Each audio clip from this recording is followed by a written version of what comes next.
Hello friends, welcome to Short and Smart Learning. दोस्तों, अगर आपको डिक्टेशन पसंद आती है तो आप इसे ज़्यादा से ज़्यादा शेयर कीजिए और सब्सक्राइब कीजिए। साथ ही बेल आइकन को प्रेस कीजिए ताकि आपको daily dictation time to time प्राप्त हो सके। चलिए डिक्टेशन स्टार्ट करते हैं। प्रस्तुत है जीडी विस्ट डिक्टेशन। स्टार्ट। जैसा अभी मेरे पूर्व वक्ता बोले, मैं भी उसे दोहराता हूं कि समर्थन मूल्य 10 रुपए बढ़ा दो, लेकिन समर्थन मूल्य निर्धारित करने का कोई तरीका है या नहीं। एक बार मैंने सुना था कि सरकार ने यह तय किया था कि समर्थन मूल्य के निर्धारण में किसानों का भी सहयोग लिया जाएगा। शायद पंजाब के एक किसान को 1 वर्ष के लिए उसमें रखा गया, लेकिन उन्होंने जो विचार वहां प्रकट किए, उसके बाद दूसरे साल किसानों के प्रतिनिधि को हटा दिया गया। हमारी मांग यह है कि कृषि मूल्य के निर्धारण में एक बड़ा किसान, एक मध्यम किसान और एक छोटा किसान, इन तीनों के प्रतिनिधियों को रखा जाना चाहिए। वे अपने विचार रखें और उन विचारों को स्वीकार करके उसमें से जो अच्छा हल निकाला जा सकता है वह निकालना चाहिए, लेकिन इस दिशा में भी कोई कदम नहीं उठाया गया है।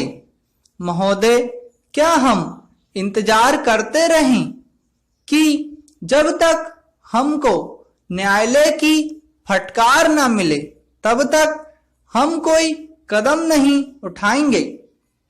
मंत्री जी, इस सरकार ने विगत 2 वर्षों में इस मामले में एक कीर्तिमान बनाया है।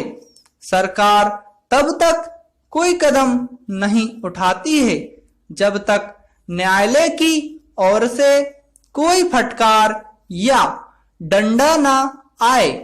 अभी 2 दिन पहले सर्वोच्च न्यायालय ने निर्देश दिया है कि सरकार इस बात की जांच कराकर न्यायालय को बताए कि किसानों की आत्महत्या क्यों हुई है।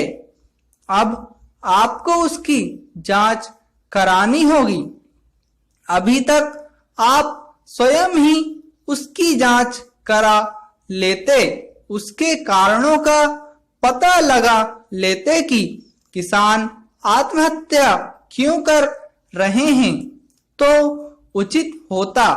अभी पेप्सी और कोका कोला का मामला सामने आया तो मंत्री जी ने उत्तर ही नहीं दिया और वह खामोश रह गए।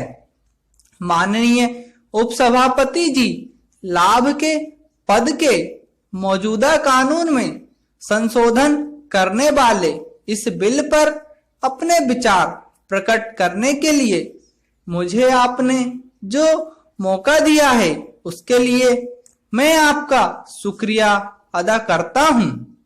श्रीमान, जब यह विधेयक पहली बार सदन में माननीय गृह मंत्री जी द्वारा 2010 में प्रस्तुत किया गया था, तब भी मैंने उस विधेयक का विरोध किया था, और आज जब यह संशोधित रूप में पुनः इस सदन में प्रस्तुत किया गया है, इस रूप में भी मैं अपने दल की ओर से इसका विरोध करता हूं।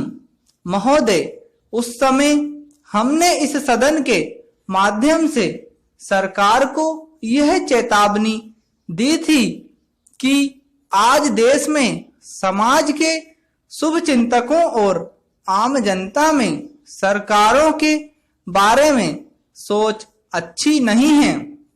इस देश की जनता के मन में आज की सरकारों पर विश्वास नहीं रह गया है। सरकारों की विश्वसनीयता धीरे धीरे कम होती जा रही है। यदि हम इस विधेयक को पारित कर देंगे तो शायद इस संसद की भी जो विश्वसनीयता बची है वह खत्म हो जाएगी। स्टॉप।